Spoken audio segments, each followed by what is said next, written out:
Conta um Conto apresenta de Franz Kafka, Um Cruzamento. Narração Marcelo Fávaro. Eu tenho um animal singular, metade gatinho, metade cordeiro. É uma parte da herança do meu pai, mas que se desenvolveu somente na minha época. Antigamente ele era muito mais cordeiro do que gatinho. Contudo, ele tem agora de ambos partes iguais. Do gato, cabeça e garras. Do cordeiro, tamanho e aspecto. De ambos, os olhos, que só inquietos e selvagens. O pelo que é macio e rente ao corpo. Os movimentos que são não só como saltos, mas também como andar sorrateiro. Na luz do sol, sobre o peitoril da janela, ele se faz roliço e ronrona pelo campo. Ele corre como um louco, sendo difícil agarrá-lo. Diante de gatos ele foge, cordeiros ele quer atacar. Em noite de luar, a calha do telhado é o caminho que mais lhe agrada. Ele não sabe miar e tem aversão perante ratos. Ao lado do galinheiro ele fica horas à espreita, porém nunca aproveitou uma oportunidade de assassinato. Eu o alimento com leite açucarado, que é bem aceito por ele. Em longos tragos ele o absorve por cima de seus dentes de rapina. Naturalmente ele é um grande espetáculo para as crianças. Aos domingos, na parte da manhã, é a hora da visita. Eu fico com o animalzinho no colo e as crianças da vizinhança inteira se colocam à minha volta. Então são feitas as perguntas mais incríveis que ninguém consegue responder. Por que só existe um animal desse tipo? Por que justamente eu o tenho, se já existiu antes dele um animal semelhante? E como é que será depois de sua morte? Se ele se sente solitário, por que ele não tem nenhuma cria, como ele se chama, etc. Eu não me dou o incômodo de responder. Satisfaço-me sem maiores explicações em mostrar o que tenho. Às vezes, as crianças trazem consigo gatos. Uma vez, elas até trouxeram 2 cordeiros.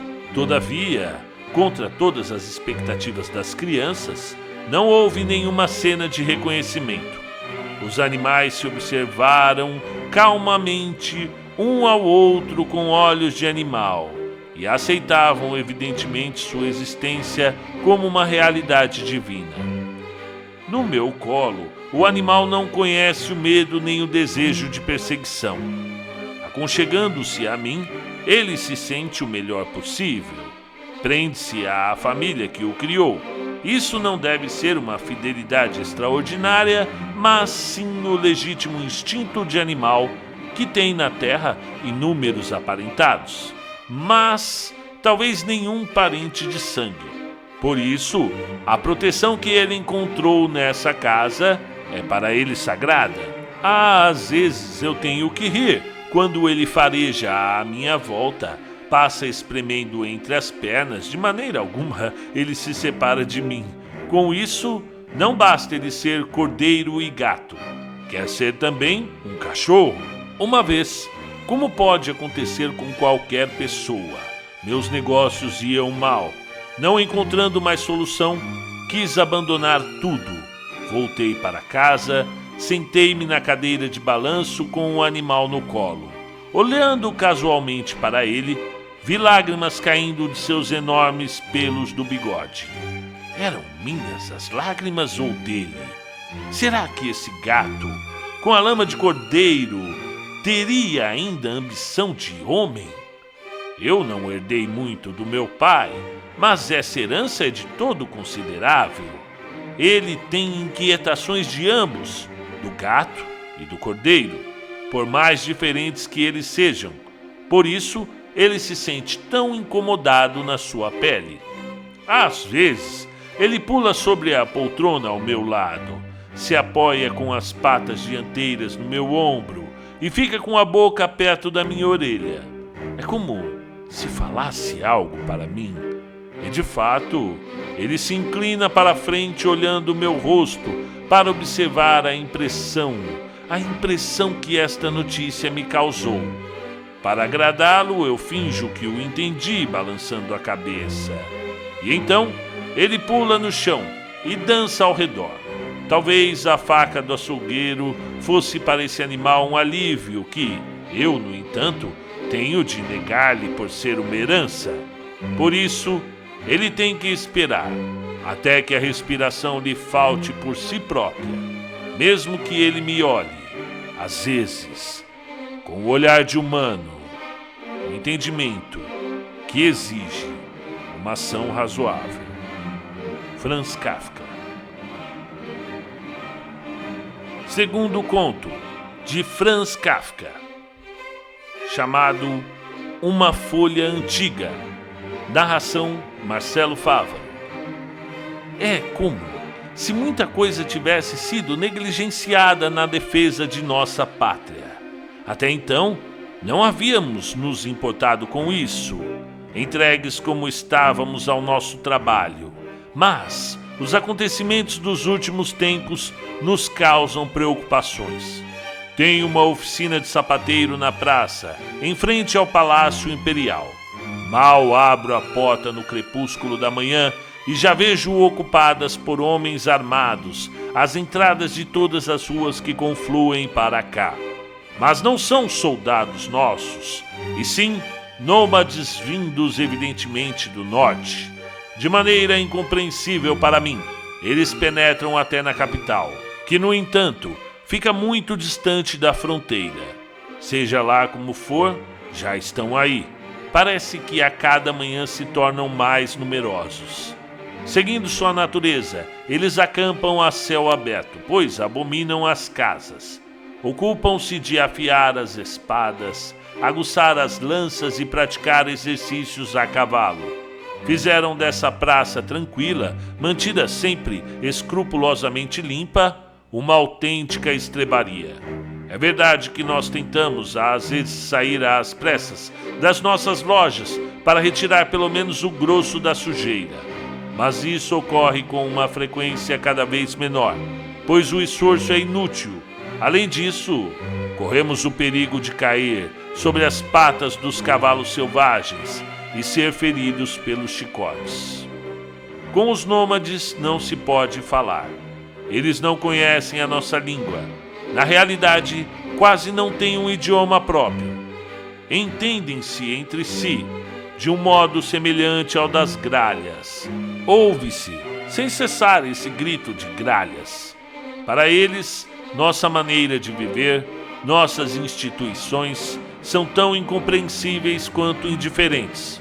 Consequentemente, recusam qualquer linguagem de sinais. Você pode deslocar as mandíbulas e destroncar as mãos, que eles não o compreendem, nem nunca irão compreender. Muitas vezes fazem caretas, mostram então o branco dos olhos e a baba cresce na boca. Mas com isso, não querem dizer alguma coisa, nem assustar ninguém. Fazem-no porque é essa sua maneira de ser. Aquilo de que precisam, eles pegam. Não se pode afirmar que empreguem a violência. Ante a sua intervenção, as pessoas se põem de lado e deixam tudo para eles. Também das minhas provisões, eles levaram uma boa parte. Mas não posso me queixar quando vejo, por exemplo, o que acontece ao açougueiro à frente. Mal ele traz as suas mercadorias. Tudo já lhe foi tirado e engolido pelos nômades. Os cavalos deles também comem carne. Muitas vezes um cavaleiro fica ao lado do seu cavalo e os dois se alimentam da mesma posta de carne, cada qual por uma extremidade. O açougueiro é medroso e não ousa acabar com o fornecimento.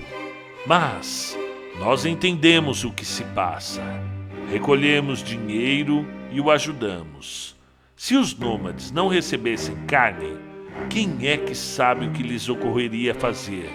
De qualquer maneira, quem é que sabe o que lhes vai acontecer, ainda que recebam carne diariamente? Não faz muito o açougueiro pensou que podia ao menos se poupar do esforço do abate. e uma manhã trouxe um boi vivo. Isso não deve se repetir. Fiquei bem uma hora estendido no fundo da oficina com todas as roupas, cobertas e almofadas empilhadas em cima de mim, para não ouvir os mugidos do boi, que os nômades atacavam de todos os lados, para arrancar com os dentes pedaços de sua carne quente. Quando me atrevi a sair, já fazia silêncio há muito tempo.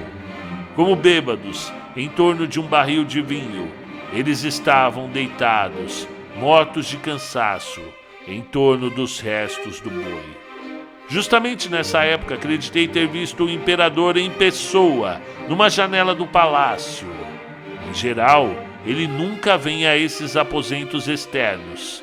Vive sempre no mais interno dos jardins. Mas, dessa vez, pelo menos assim me pareceu, ele estava em pé, junto a uma das janelas, olhando de cabeça baixa o movimento diante do castelo. O que irá acontecer? Todos nós nos perguntamos. Quanto tempo vamos suportar esse peso e esse tormento? O Palácio Imperial atraiu os nômades, mas não é capaz de expulsá-los. Os portões permanecem fechados. A guarda, que antes entrava e saía marchando festivamente, mantém-se atrás de janelas gradeadas. A nós, artesãos e comerciantes, foi confiada a salvação da pátria, mas não estamos à altura de uma tarefa dessas, nem jamais nos vangloriamos de estar. É um equívoco, e por causa deles, vamos nos arruinar. Olá, amigos do canal Conto um Conto.